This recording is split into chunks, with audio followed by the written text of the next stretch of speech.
Good morning.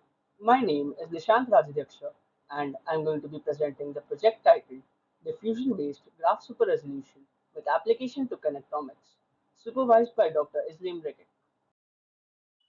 Our problem statement deals with accurately super-resolving connectomes.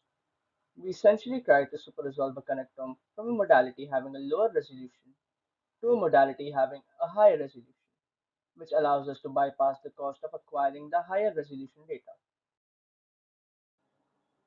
To overcome the limitations of previous baselines for this task, we propose Diffusion-GSR.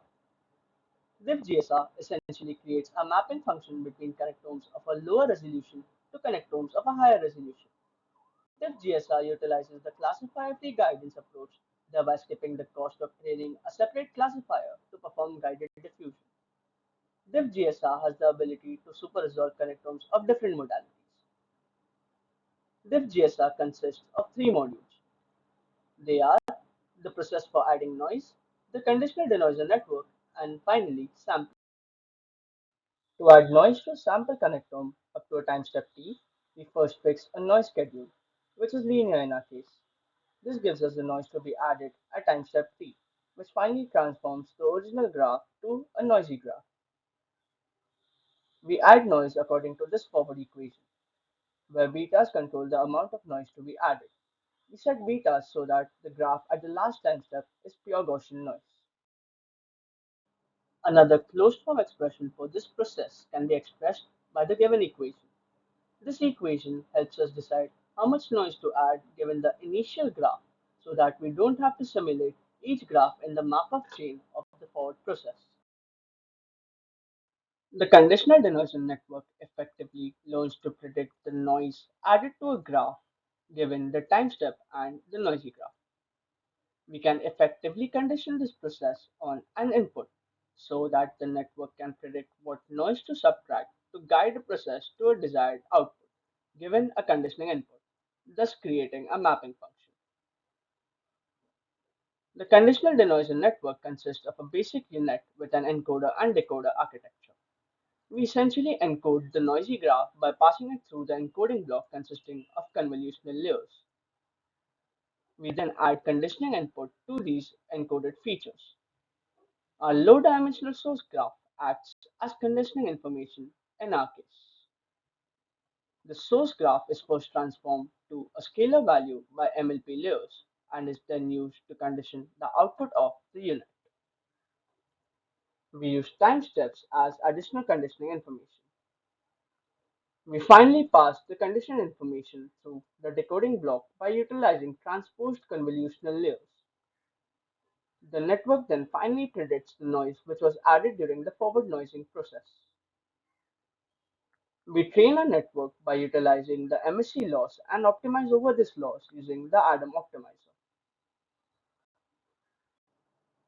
For sampling, we reverse the diffusion process by predicting the noise added to a graph at time step t, and then predicting the graph at time step t minus 1. For time step t equals to 1, this process of predicting the noise and then predicting the image at time step t minus 1 finally results in the original target graph.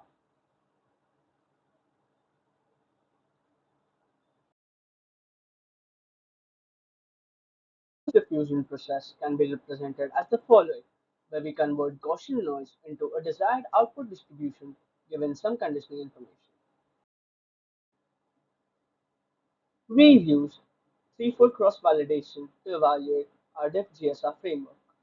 We benchmark Diff-GSR against the current state-of-the-art method for connecting super resolution, which is Eman-GraphNet. We've used the following metrics to evaluate against the benchmark, namely mean average error, betweenness centrality, closeness centrality, and eigenvector centrality. For the mean average error metric, Diff-GSR beats Eman GraphNet on all folds, whilst also reporting an overall lower mean average error score. Similarly, Diff-GSR outperforms Eman GraphNet in terms of the betweenness centrality measure for all folds. In terms of the closeness centrality metric, Diff-GSR consistently outperforms Eman GraphNet across all folds. In the context of evaluating the final metric, eigenvector centrality, it is noteworthy that Diff-GSR outperforms Eman GraphNet consistently across all three folds. In conclusion, diffusion models are a better choice for connectome super-resolution as they scale better than graph-based architectures and exhibit superior performance over them. However, the sampling process is really slow, and if GSR does not incorporate geometrical elements which may help enhance performance on this task. Thank you for listening to this presentation.